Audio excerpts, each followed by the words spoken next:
So how do you even know if you have a trauma bond to this narcissistic person in your life? Well, a few signs include knowing deep down, and that gut feeling that we've already talked about telling you that you need to leave this relationship, you need to exit, but there's another part of you that's stopping you, that's keeping you there in spite of knowing that it's the right thing to do.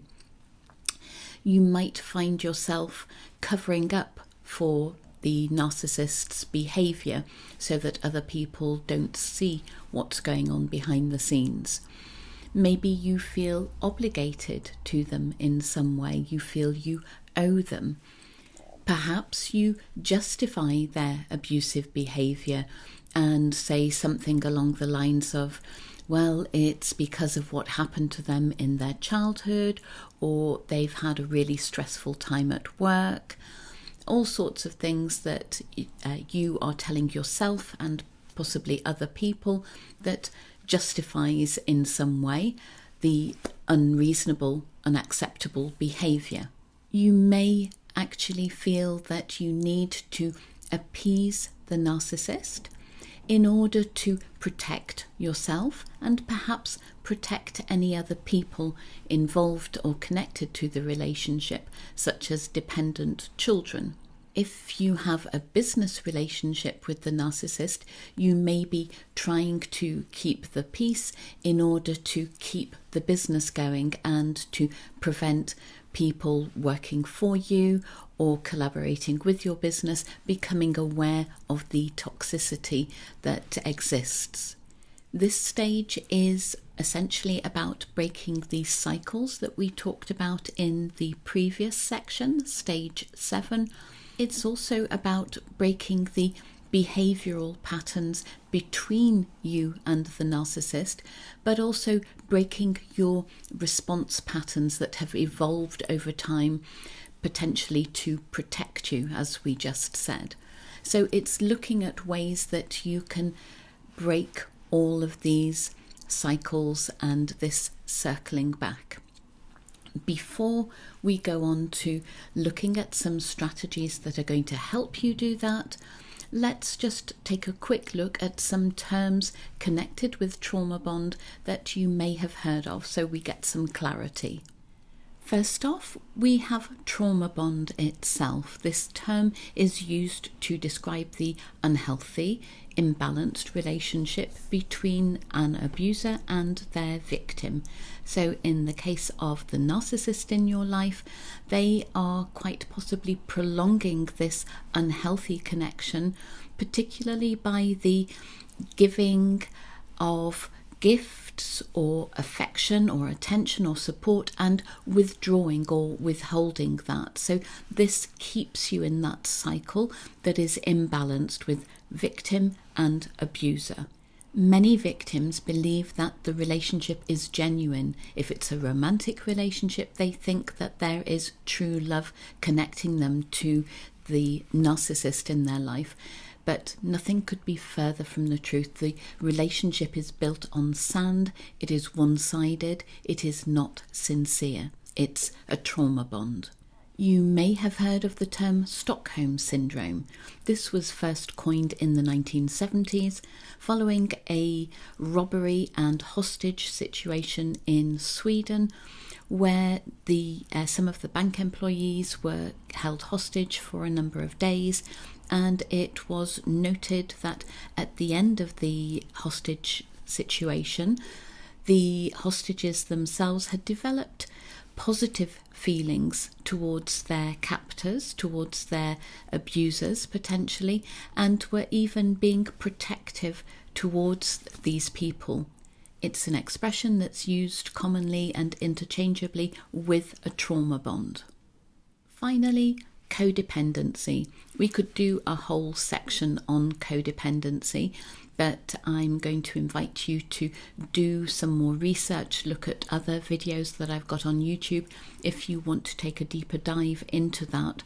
But in brief, it's another descriptor for an unhealthy, imbalanced relationship where you have one person, in our context, the narcissist, who needs their supply of attention and adoration from their partner, friend, family member, whoever it may be, and the victim of the narcissistic abuse who needs to be needed and who needs that attention, albeit fleeting and intermittent.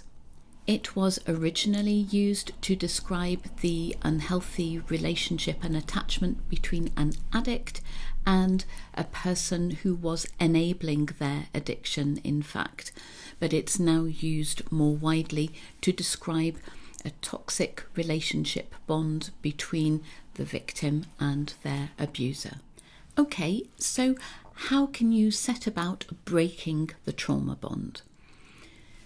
Firstly, you can continue to educate yourself about the bond, the connection, the relationship, the real relationship that you have with the narcissist. I suggest you use the terms that we've just looked at as a basis for doing further research. Go back to stage 2 on self-education and find out as much information as possible until you can see, until you believe that you have a trauma bond with the narcissist and it's not a real relationship built on trust, mutual respect, love, or anything else that we need in a healthy relationship. Be curious about the interactions between you. Take notes not only on their behaviour and on interactions, but particularly on how you have responded to their actions and their behaviour.